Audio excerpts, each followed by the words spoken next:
नमस्कार दोस्तों, आपका फिर से स्वागत है हमारी इस नई वीडियो में। हम करेंगे वार्तालाप आपके साथ।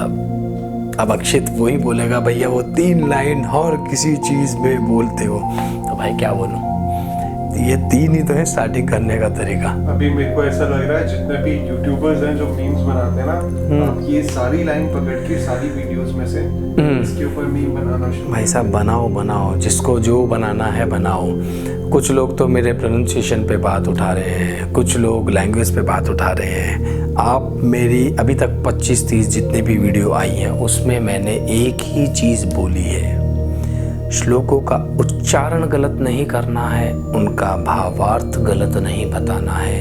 ये चीज़ तो हूबहू आपकी श्रीमद् भगवत गीता जैसी ही मैं कोशिश करता हूँ, और जो तात्पर्य है वो मैं थोड़ा अपनी लैंग्वेज में बताने की कोशिश करता हूँ। और उससे पहले सबसे पहले हम जो बातचीत करते हैं श्लोकों का उच्चारण से पहले, वो मैं आपको नॉर्मल डेली रूटीन में जो जैसे मैं घर में बात करता हूँ, दोस्तों से बात करता हूँ, ऐसे ही आपसे बात करता हूँ। परंतु मैं श्लोकों के उच्चारण में और उसके भावार्थ में इस तरह की किसी भी तरह की अलग लैंग्वेज या अलग भाषा का प्रयोग नहीं करता हूँ। जो मैं चाहता हूँ कि स्पष्ट चीज़ वैसी ही बताऊँ जैसी श्रीमद् भागवत गीता में लिखी हुई है। बस तात्पर्य मैं अपनी लैंग्वेज में बताता हूँ, और जो शुरुआत में जो उदाहरण या जो भी सनातन धर्म से जुड़ी हुई बातें हैं वो मैं अपनी लैंग्वेज में बताने की कोशिश करता हूँ। परंतु उसमें भी कोई गलत वर्ड मैं यूज़ नहीं करता हूँ। जो डेली के वर्ड्स हैं, बस जैसे हम और आप बात करते हैं घर में, वो सब मैं बातें करता हूँ। और लोग कहते हैं कि आप इस तरह बड़े कैजुअली होकर बात करते हैं। दोस्तों, मैंने अपने पहले ही एपिसोड में बता दिया था, मैं कोई बर्डन नहीं लूँगा, कोई प्रेशर नहीं लूँगा और ना ही आपको लेने दूँगा। हम बात करेंगे रोज़मर्रा की तरह, डेली रूटीन में जिस तरह की हमारी बातें होती हैं हम वैसे ही बातें करेंगे। और नकली मुझसे बनना आता नहीं है, और मैं कोई इतना बड़ा साधु महात्मा नहीं हूँ कि मैं आपको ज्ञान दे सकूँ। मैं एक कोशिश कर रहा हूँ, एक पहल कर रहा हूँ। अगर आप भी इस तरह की पहल करें, आप में से कोई जो मुझसे सवाल करते हैं कि आप इस तरह की क्यों बातें करते हैं, मतलब कई बार मैं थोड़ा सा बहुत ही ज़्यादा स्लैंग में बात कर लेता हूँ, पर मैं श्लोक और उसके भावार्थ के साथ छेड़छाड़ नहीं करता हूँ। मैं केवल नॉर्मल बात करता हूँ, जो हम बातचीत करते हैं उदाहरण के तौर पर, जो मैं आपको देता हूँ उदाहरण, वहाँ मैं इस तरह की बात करता हूँ। और कोशिश यही रहती है कि आप सार समझ पाए।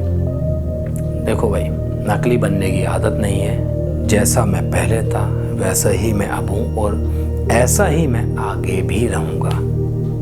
मैं अपनी ज़िंदगी में बड़ा खुश हूँ।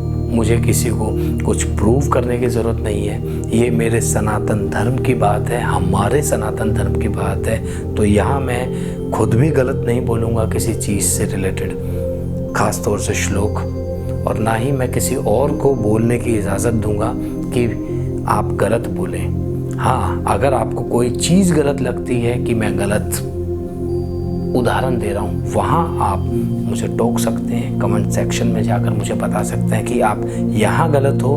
अगर मैं कोशिश करूँगा कि मैं आपको उसका उत्तर दे पाऊँ कमेंट सेक्शन में, और या हो सकता है अगली वीडियो में उसका आपको उत्तर दे पाऊँ। परंतु मेरी कोशिश ऐसे ही कंटिन्यू रहेगी।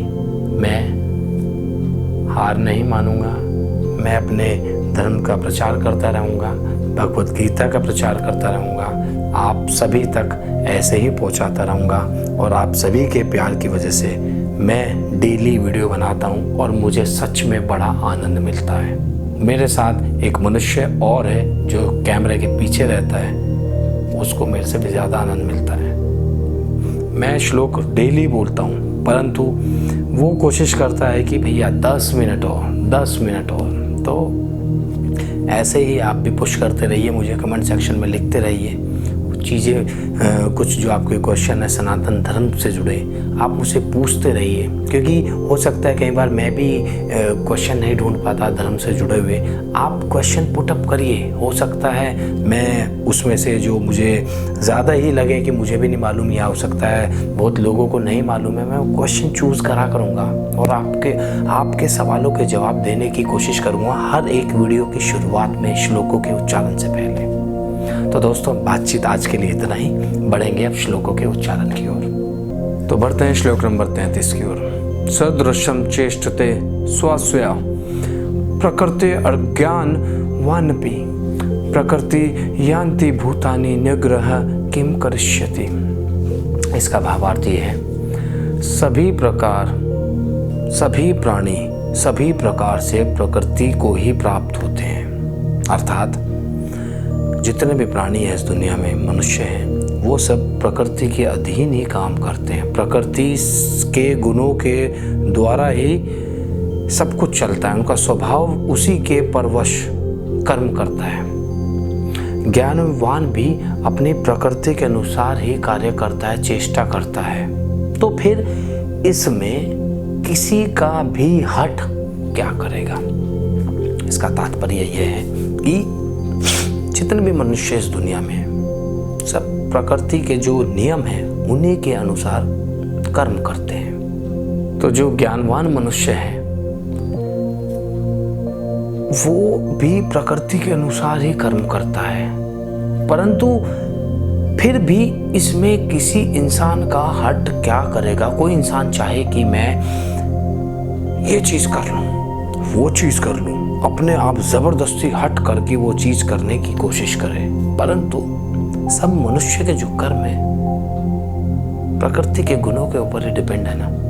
तो आप उसमें अपने हट से क्या करोगे? जबरदस्ती कोई चीज करोगे तो आपको परमात्मा की प्राप्ति नहीं होगी, आपको सुख की अनुभूति नहीं होगी, आनंद की अनुभूति नहीं होगी। जबरदस्ती कोई कार्य करने का यहाँ कोई तात्पर्य नहीं बनता है। तो दोस्तों, बढ़ते हैं श्लोक नंबर 34 की ओर। इंद्रियस्य ये इंद्रिय यस्यार्थे राग द्वेषो व्यवस्थितो तयोर्नम वशमागच्छतो ह्रास्व परिपंथिनो। इसका भावार्थ ये है कि इंद्रियों के अर्थ में, अर्थात प्रत्येक जो इंद्रिय है ना के विषय में राग और द्वेष दोनों छुपे हुए होते हैं। कोई भी इंद्रिय ले लो आप किसी भी इंद्रिय के विषय में बात सोच कर देखो, उसमें राग और द्वेष छिपा ही होता है। उसमें हमेशा हर समय आदमी दुख के बारे में सोचता है और सुख के बारे में सोचता है कि ये चीज़ मिलेगी नहीं मिलेगी, ये अच्छा होगा ये बुरा होगा। मतलब उस इंद्रियों के विषय में राग और द्वेष हमेशा रहते ही रहते हैं।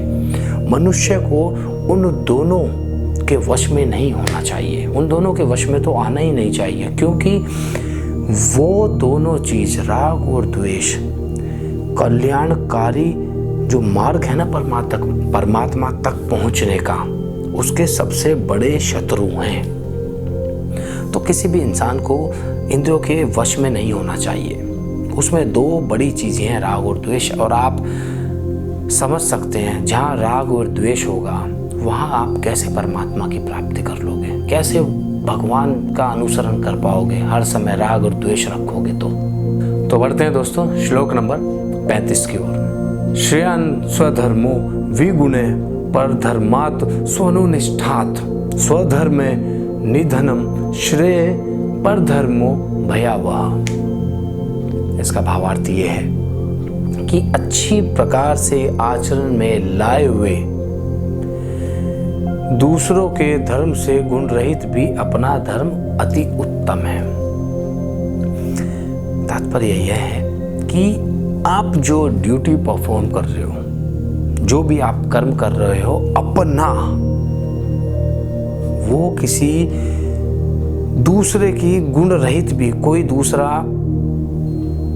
अपना कर्म कर रहा है, उससे अच्छा अपना धर्म है, जो कि ज़्यादा गुणों वाला भी ना हो, कोई आप इतना बड़ा कर्म नहीं कर रहे हो, वो भी दूसरे के गुण वाले धर्म से बहुत ऊपर की चीज़ है।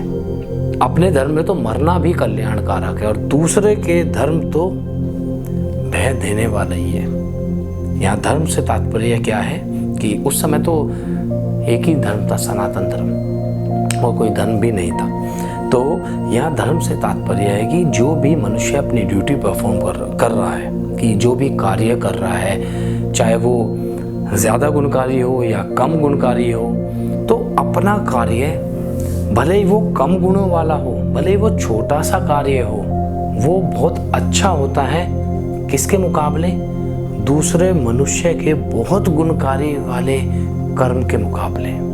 तो कहते हैं ना, अपने तो 10 रुपये भी अपने ही होते हैं। किसी के 1 लाख रुपए होने से कोई मतलब नहीं है, क्योंकि वो 1 लाख रुपए उसी के हैं। अपने क्या हैं? 10 रुपये। कम से कम वो अपने तो हैं। वो 1 लाख होते हुए भी दूसरे के पैसे अपने नहीं हैं। तो अपना कर्म चाहे वो छोटा सा भी हो, वो अच्छा होता है। और दूसरे का जो कर्म है उसमें आप घुसेंगे, उसकी तरफ ज़्यादा ध्यान लगाएंगे, दिमाग लगाएंगे, तो वो भय ही देगा आपको, अच्छी चीज़ें नहीं देगा। तो दोस्तों बढ़ते हैं श्लोक नंबर 35 की ओर। यहाँ अर्जुन क्वेश्चन कर रहे हैं श्री कृष्ण। तो बढ़ते हैं श्लोक नंबर 35 की ओर। यहाँ अर्जुन क्वेश्चन कर रहे हैं कृष्ण जी से। क्या करते हैं क्वेश्चन? अथ केन पयुक्तो अयम पापम चरति पुरुष अनिच्छनपि वार्ष्णेय बलादेव नियोजित। यहाँ अर्जुन कृष्ण जी से पूछते हैं कि आप मुझे एक बात बताइए कि मनुष्य ना चाहता हुआ भी, कोई मनुष्य होता है वो चाहता ही नहीं है वो चीज़ करना, परंतु वो किस चीज़ से प्रेरित होकर पाप का आगमन करता है, पाप की ओर जाता है? क्यों वो पाप के ऐसे कर्म करता है जबकि वो चाहता भी नहीं है वो कर्म करना? वो किस चीज़ से प्रेरित होता है? तो दोस्तों आज के लिए इतना ही। तो मिलेंगे अगली वीडियो में आगे के नए श्लोकों के साथ। तब तक के लिए राधे राधे।